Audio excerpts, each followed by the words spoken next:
Bonsoir à tous, bienvenue dans le 7-8 journal préparé par la rédaction de TV 78. Nous sommes le mercredi 17 octobre, tout de suite les titres de cette édition. Un renouveau entamé il y a un an, SkyWest cherche à se réinventer après des temps difficiles. Le centre commercial saint-quentinois poursuit le déploiement de sa nouvelle offre axée sur les loisirs, la culture, le sport et la restauration. Où en est le projet? Nous faisons le point. Il a accueilli les Beatles ou encore Edith Piaf, le Cyrano au cinéma mythique de Versailles mais qui peinait récemment à attirer les spectateurs.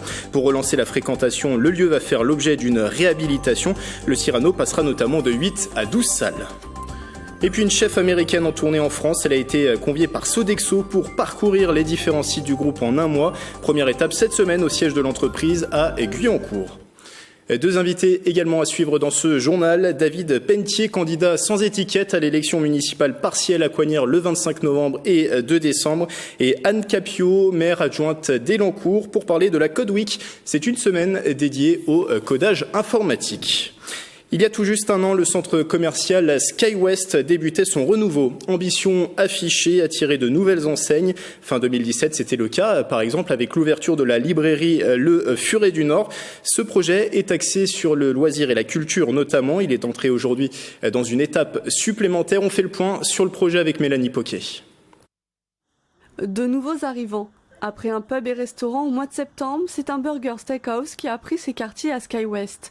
Ce concept italien est arrivé au début du mois d'octobre. Le cible de All Wild West, c'est dans les grands centres commerciaux pour réunir sur un dîner autour de la famille, toujours près des cinémas.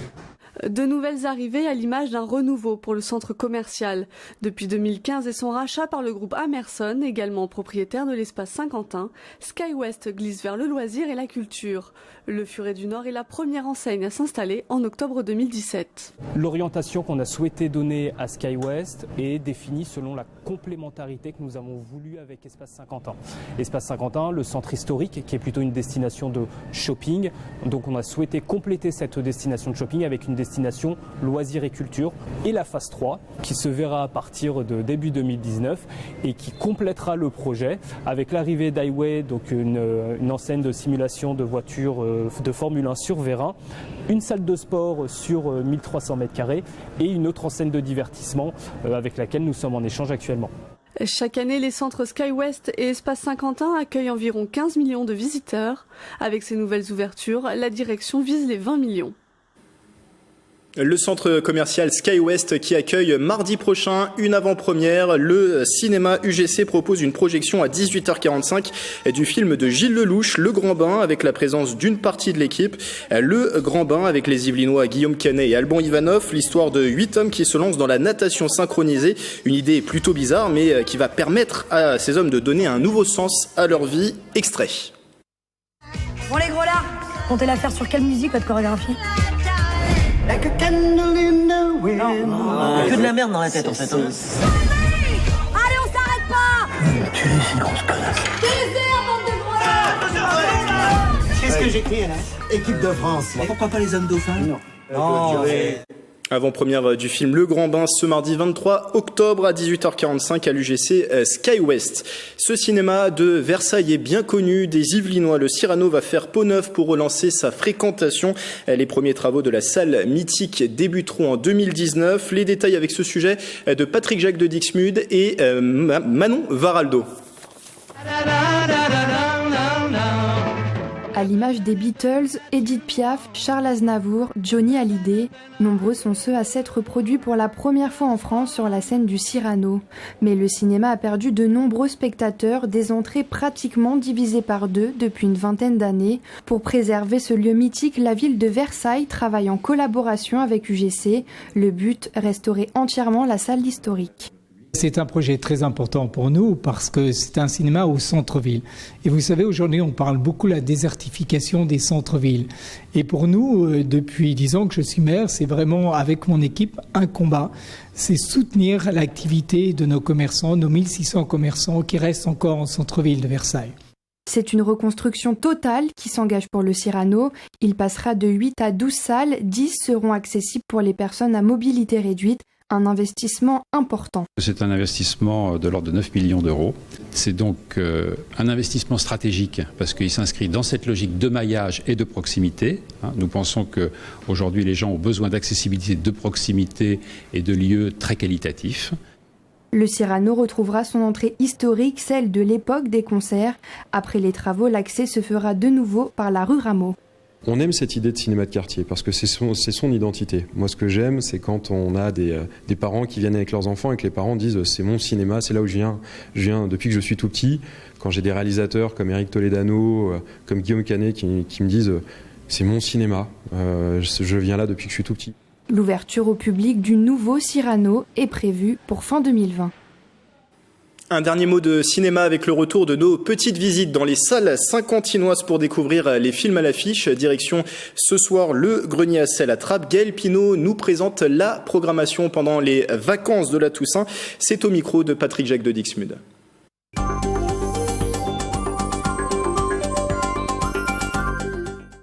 Bonjour, je vais vous parler des films que nous aurons au Grenier à sel pour les vacances, puisque ça commence très bientôt. Nous avons pour commencer La chasse à l'ours. La chasse à l'ours est un film d'animation que l'on peut voir à partir de 4, 5, 6 ans, puisque c'est tiré d'un livre jeunesse et qui est assez connu. Il y a une très belle comptine qui reste dans la tête des enfants. Les dessins sont très beaux, il y a un beau dessin pastel. Nous avons aussi Harry Potter qui revient sur les écrans. Ce n'est pas un nouveau film, ce sont les anciens films qui sont renumérisés, restaurés en version 4K Ultra HD. Donc pour qu'une nouvelle génération d'enfants et d'adultes viennent découvrir Harry Potter sur grand écran, vous les verrez pendant les vacances. Nous avons aussi, pour diversifier, pour les enfants un peu plus grands, Ala 2, qui est la suite de Aladdin, donc avec Kev Adams, qui cette fois va affronter Jamel Debbouze, qui est un vilain. Et nous proposons aussi 10 Lily à Paris, le dernier film de Michel Oslo. Michel Oslo, c'est quand même le papa de Kirikou, qui va bientôt avoir 20 ans d'ailleurs, je le dis entre parenthèses. Donc vous pouvez découvrir 10 Lily à Paris, très joli film, très belle animation d'une jeune Kanak à Paris qui va vivre plein d'aventures, des enquêtes, etc. Et pour les encore plus grands, il y a des séances de Silent Voice, qui est un film d'animation japonais. Vous retrouvez évidemment toutes ces informations sur notre site internet cinemagrandiacel.com. Je vous dis à bientôt.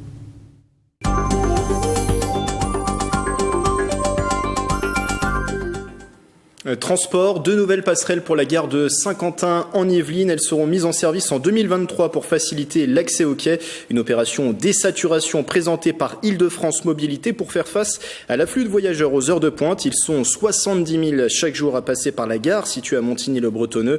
Travaux dans l'optique des JO 2024 avec de nombreux visiteurs qui devraient venir à Saint-Quentin en Yvelines qui accueillent des épreuves. Montant total du chantier, 12,5 millions d'euros. Elle a été rendue nécessaire après la démission du maire et de plusieurs élus. Une élection municipale partielle va se tenir le dimanche 25 novembre, un éventuel deuxième tour le dimanche 2 décembre. Nous allons recevoir sur ce plateau les candidats au scrutin. Le premier ce soir à se prêter à l'exercice, c'est David Pentier. Bonsoir. Bonsoir, merci de m'avoir invité. Merci de votre présence. Vous êtes l'actuel 4e adjoint de la commune en charge notamment des finances et vous conduirez aux côtés de Dominique Catelin une liste sans étiquette, Agir ensemble pour Coignères. Alors avant de parler de cette candidature, quel regard vous portez sur le mandat de Jean-Pierre Sevestre ? On rappelle qu'il était maire depuis 2015, il a démissionné récemment de ce poste de maire. Alors, moi, il faut savoir que j'étais conseiller municipal et je ne suis que le 4e adjoint que depuis un peu moins d'un an. Je pense que c'était difficile de reprendre derrière Henri Pailleux, qui était là depuis de nombreuses années. Jean-Pierre Sevestre connaissait bien la mairie de Coignères puisqu'il était depuis longtemps adjoint. C'était difficile, il fallait aussi gérer l'arrivée dans l'agglomération de Saint-Quentin, qui est un gros bouleversement pour Coignères, qui est un petit village. Et donc c'était un mandat de mise en place avec l'entrée dans l'agglo qui était pas facile à gérer. Je pense qu'il a bien réussi l'entrée dans Saint-Quentin, puisque, malgré que nous soyons la plus petite commune, nous avions 2 représentants très actifs avec des délégations sur Saint-Quentin. Donc voilà. Après, d'un point de vue municipal, On a été, comme toutes les communes, soumis aux baisses de dotation de l'État. Bon, en l'occurrence, pour Coignères, il s'agit même plus de dotation puisque la ville de Coignères ne reçoit plus de l'argent de l'État, c'est elle qu'en donne. On a une DGF qui est négative, ce qui a obligé évidemment à revoir un petit peu tout notre fonctionnement. Nous avons beaucoup de services publics rendus aux Coignériens. Il était impératif de maintenir ce niveau de service, mais avec une baisse des dotations, il fallait imaginer des nouvelles pistes. Voilà, et il y en a une qui a voulu être étudiée par Jean-Pierre Sevès, qui est la possibilité d'une commune nouvelle, création d'une commune nouvelle, de créer une commune nouvelle. C'est d'ailleurs de là que sont nées quelques polémiques qui ont scindé la majorité dont vous faites partie en deux clans, et ce qui a motivé en partie le départ de Jean-Pierre Exactement, Sevès. et pourtant il ne s'agissait à ce moment-là que d'études pour voir s'il était intéressant ou non de partir dans cette idée-là. J'ai repris en mai la délégation suite à l'état de santé de Jean-Pierre Sevès. Assuré l'intérim pendant un mois de la mairie. J'ai pris mes responsabilités en tant qu'élu. La population ne souhaitait pas poursuivre sur cette voie. J'avais donc acté l'abandon de cette piste, et nous nous sommes concentrés ensuite sur d'autres pistes pour réduire nos dépenses et pouvoir maintenir un haut niveau de service public à Coignères. Qu'est-ce qui vous motive aujourd'hui à vous présenter à cette municipale partielle ? Je pense qu'il y a encore énormément de choses à faire sur Coignères. C'est une ville qui a quand même beaucoup de retard dans sa modernisation, notamment sur le numérique. On voit aujourd'hui que nos différents services travaillent avec des outils qui ne sont plus les outils aujourd'hui, et je pense il y a beaucoup de choses à moderniser. On a aussi énormément de travail à faire sur nos bâtiments publics. Beaucoup ont 20, 30 ans et ont besoin d'être complètement réhabilités. Je pense aux écoles, je pense aux établissements sportifs. Voilà, il faut mener ces projets. Et puis on est à un tournant, je pense, de la situation de Coignères. Coignères a été, dans les années 80, connu partout en France pour ses commerces, et c'était une zone très très attractive. Aujourd'hui, on le sait, le commerce a changé. Les gens vont plus sur Internet ou vont plus dans des grands centres commerciaux qui regroupent un tas d'enseignes. Donc il y a une mutation qui est en train de se faire, et c'est une mutation qu'il faut accompagner. Il y a des pistes, on peut devenir le numéro 1 de l'innovation. Voilà, il y a des pistes nouvelles à mettre en place, et je pense que ça, c'est la politique de la ville qui peut permettre de faire ce tournant. Et puis la dernière chose, c'est parce que je l'ai vécu en tant qu'adjoint aux finances, autant la baisse des dotations qui nécessite d'être beaucoup plus inventif dans nos dépenses et dans notre fonctionnement, et puis cette poursuite dans l'agglomération où même en étant le plus petit, je pense qu'on peut avoir une place très importante et être peut-être un moteur et un exemple en termes de modernité, de développement durable, puisque c'est une partie importante du programme que propose notre liste. Alors, il y aura aussi un gros enjeu, David Pentier, c'est de calmer, on en parlait tout à l'heure, ces polémiques qui ont enflé depuis le projet de fusion avorté avec Morpa, qui ont créé une scission au sein de la majorité entre les pour et les contre à ce projet. Est-ce que ça sera possible de calmer ces tensions ? Alors, en tout cas, nous, on ne va pas s'occuper des polémiques. Les polémiques, on les laisse à ceux qui veulent refuser le débat d'idées. Nous, on a un projet pour Coignères et pour les Coignériens, et c'est là-dessus qu'on est concentré. Quel est ce projet ? Vous en parliez. Alors, il y a 3 priorités. Vous êtes fixé 3 priorités. C'est ça, la modernité, la solidarité, parce que c'est quelque chose de très important pour Coignères, que ça soit aujourd'hui sur la petite enfance, l'enfance, mais aussi au profit de nos aînés. Voilà, c'est continuer sur ces voies-là, travailler beaucoup plus sur la jeunesse, qui est un secteur qu'on a un petit peu abandonné depuis plusieurs mandats, et sur lequel il y a énormément de choses à faire, et notamment l'emploi.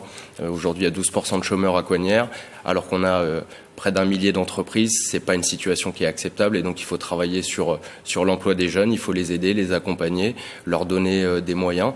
Donc voilà. Et puis le dernier point qui est important aussi. En tant qu'élu, j'ai tiré les leçons de ce qui s'est passé avec ce projet de commune nouvelle, et on veut apporter beaucoup beaucoup plus de gouvernance citoyenne, beaucoup plus gouverner et décider avec les habitants au travers de comités consultatifs, de réunions publiques, mais aussi d'appels à projets, en donnant des budgets aux habitants pour porter des projets qui les motivent. Donc voilà, c'est de travailler vraiment ensemble pour le développement et l'avenir de Coignères. Un mot rapide, il nous reste très peu de temps sur la liste. De qui sera-t-elle composée? On sait qu'il y a Dominique Catelin à vos côtés, première adjointe actuelle à Coignères, qui assure la mairie, l'intérim. Qui sera sur cette liste? La liste, elle est en train de se constituer. Elle est bien avancée même, mais il y a très peu de personnes de l'ancienne majorité. Ce n'est pas la continuité de l'ancienne équipe majoritaire. Nous avons un nouveau projet. Nous ne remettons pas sur la table le projet de 2014. Et puis c'est une liste qui est très ouverte. Avec beaucoup de Coignériens d'origine et d'horizons différentes, parce qu'on veut justement avoir cette gouvernance citoyenne. Et on a beaucoup de gens qui veulent nous rejoindre aujourd'hui, et ils peuvent continuer à le faire, apporter leur pierre à l'édifice de notre projet, en nous contactant notamment par notre site internet aepc.fr. Merci David Pelletier d'avoir été avec nous. Je rappelle que vous êtes candidat à cette municipale partielle à Coignères. Premier tour le dimanche 25 novembre et un éventuel deuxième tour le 2 décembre. Et vous conduirez à la liste sans étiquette Agir ensemble pour Coignères. C'est une première en Ile-de-France, l'installation d'une unité de traitement des produits métalliques par décapage. Grâce à cette technique, le site GDE de Limay va pouvoir décontaminer des métaux grâce à l'eau à très forte pression. Un investissement de 500 000 € pour l'entreprise. Reportage de Nicolas Dandry. Des pièces métalliques usées, nettoyées par décapage à très forte pression. C'est le nouveau service proposé par le site GDE Groupe Écor de Limay. Des tuyaux ou d'autres matériaux, notamment en acier ou en fonte, revêtus de substances dangereuses comme l'amiante. Les produits entrent ici emballés, sont dans une atmosphère contrôlée, donc ça veut dire qu'il n'y a aucune fibre qui peut sortir à l'extérieur de l'installation. Et on arrive dans la salle de traitement, une salle blanche, où des opérateurs équipés en atmosphère contrôlée et en ventilation assistée traitent par ultra haute pression 2500 bars en décapant les produits. Ça c'est la cuve de tampon qui récupère les autres process après le traitement et le passage dans les filtres et qui va être réutilisé dans le système. Une fois décontaminés, les produits sont réutilisés par ses clients. La nouvelle unité par décapage, un investissement de 500 000 € et 4 personnes embauchées. Spécialisée dans le recyclage, GDE traite près de 3,7 millions de tonnes de matière par an. En fait, nos clients nous ont demandé de trouver des solutions à leurs problématiques environnementales et économiques. Parce que jusqu'à présent, ces tuyaux étaient enfouis et donc nos clients avaient des coûts d'enfouissement très importants. La capacité de traitement est environ de 100 tonnes par mois, donc 1200 tonnes à l'année. Et c'est un investissement dont le retour est espéré sur une durée inférieure à 3 ans. À Limay, cet outil s'ajoute au broyeur de 6000 chevaux avec une capacité de 200 000 tonnes par an et notamment des véhicules recyclés. L'entreprise est présente sur 64 sites en France et 11 en Europe. L'Espace Saint-Quentin organise demain un forum emploi. Il se déroulera de 11h30 à 16h au sein du centre commercial de Montigny-le-Bretonneux. Des enseignes comme Carrefour, Histoire d'Or ou encore McDonald's proposeront une vingtaine de postes, commis, vendeurs, conseillers de clientèle ou encore managers. Écoutez le directeur du centre commercial au micro de Mélanie Poquet. Un centre commercial pour nous n'est pas qu'un lieu de shopping, c'est aussi un vecteur de dynamisme économique dans lequel s'inscrit notamment l'emploi.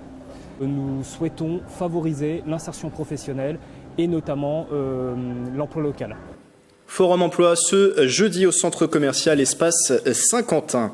Anne Capio est avec moi sur ce plateau. Bonsoir. Bonsoir. Vous êtes la deuxième maire adjointe d'Elancourt en charge de l'éducation de l'école numérique et du périscolaire. Alors la ville participe vendredi à la Code Week. C'est une semaine dédiée au code et à la programmation numérique. Présentez-nous déjà cette semaine. C'est une semaine qui se déroule au niveau européen, c'est ça ? Voilà, c'est ça. La Code Week est donc un programme européen de codage informatique qui s'inscrit à Elancourt dans un programme d'école numérique globale que nous développons déjà depuis 10 ans. Nous avons depuis 10 ans dans les écoles distribué une centaine de robots, aussi bien en élémentaire qu'en maternelle.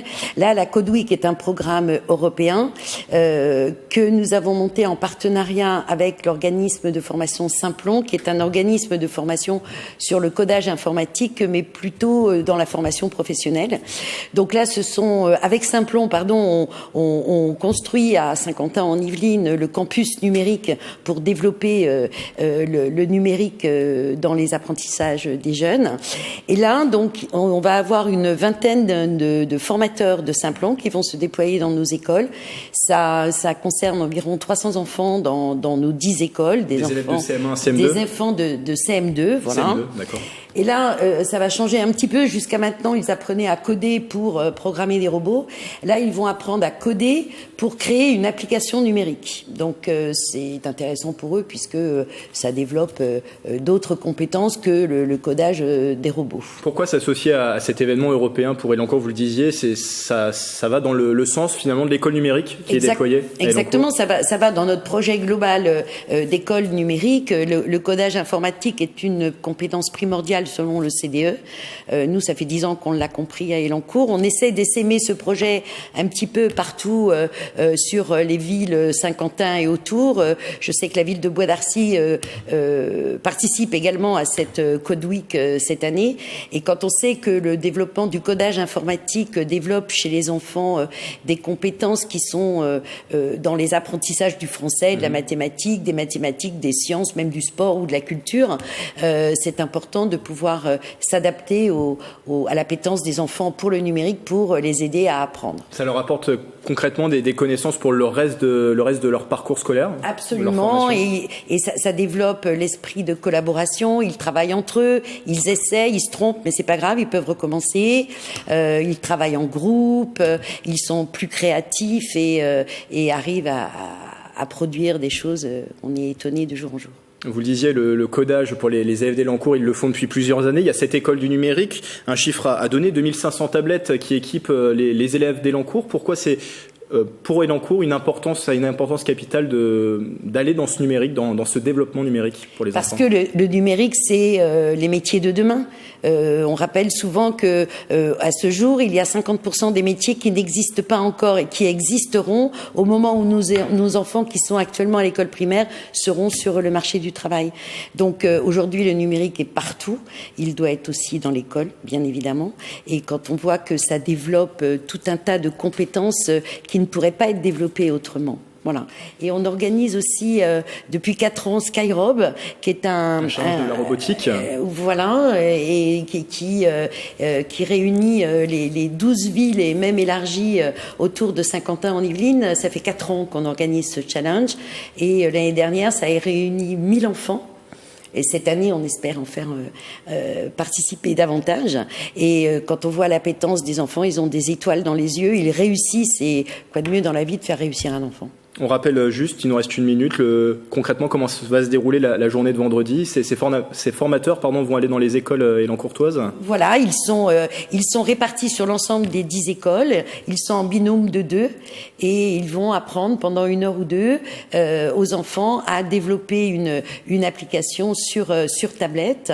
On a chargé sur l'ensemble des 2500 tablettes un logiciel qui s'appelle Swift Playground et qui va donc les aider à développer et on a développé cette application sur l'ensemble des 2000 tablettes, des 2500 tablettes parce qu'on espère que après cette opération coup de poing, on va dire, les autres écoles auront envie d'y participer après. Et cette Code Week à Elancourt, je rappelle qu'elle se déroule donc ce vendredi. Merci Anne Capio d'avoir été avec nous. Je vous en prie. Je rappelle que vous êtes 2e maire adjointe d'Elancourt en charge de l'éducation de l'école numérique et du périscolaire. Voilà. Cette commune, elle est souvent distinguée pour ses espaces naturels. Bonnel a reçu le prix Île-de-France de l'Agence régionale de la biodiversité, récompensé pour sa politique de longue date de préservation de son patrimoine naturel. Un travail mené notamment sur la réserve naturelle des étangs de Bonnel. Le village est également honoré pour son plan zéro pesticide. Allez, on se met à l'heure américaine pour terminer ce journal. Durant un mois, une chef de la filiale de Sodexo aux États-Unis va parcourir l'Hexagone avec 20 recettes à partager. Première étape cette semaine au siège du groupe français à Guyancourt. Marilène Yapichino a pu observer les préparations. La toque est différente, les habitudes culinaires aussi. Kelly Grefius travaille chez Sodexo à Atlanta aux États-Unis. Elle est venue partager son savoir-faire avec les chefs français du groupe. Nous allons passer les côtelettes à la poêle en les saisissant et on aura une belle caramélisation du porc. Le groupe Sodexo a lancé ce programme Global Chef il y a 12 ans. L'idée est de profiter de sa présence dans 80 pays pour faire voyager les chefs et mélanger les saveurs. Quand ils viennent avec leur envie, leur esprit, leur approche culinaire, leurs recettes que nous restituons au sein de nos restaurants de façon à partager avec eux leur univers et vraiment l'origine de leur pays. Côtelettes de porc, risotto de butternut, Kelly Grefius a ramené 20 recettes qu'elle va transmettre aux chefs français. Elle se nourrit également de la culture culinaire de l'Hexagone qu'elle visite pour la première fois. Je dois travailler avec certains grands chefs français que je n'avais jamais vus encore, donc c'est très excitant. J'apprends que le monde de la restauration est énorme, mais il y a beaucoup de choses qui sont similaires avec ce qu'on fait nous, donc c'est génial. Depuis 3 ans que la filiale française participe, 5 autres chefs de pays différents sont déjà venus. Mais des chefs français partent aussi apporter quiche-lorraine et cassoulet outre-Atlantique. Sébastien Mallard a visité le nord des États-Unis ainsi qu'une partie du Canada. Montrer à d'autres pays notre culture, notre façon de faire, nos recettes, et puis surtout de pouvoir voir leur façon aussi de travailler, parce que c'est totalement différent. Kelly Grefius va poursuivre son séjour dans toute la France. Certaines de ses recettes se retrouveront ensuite au menu des restaurants du groupe. C'est la fin du 7-8 journal. Belle soirée sur TV78.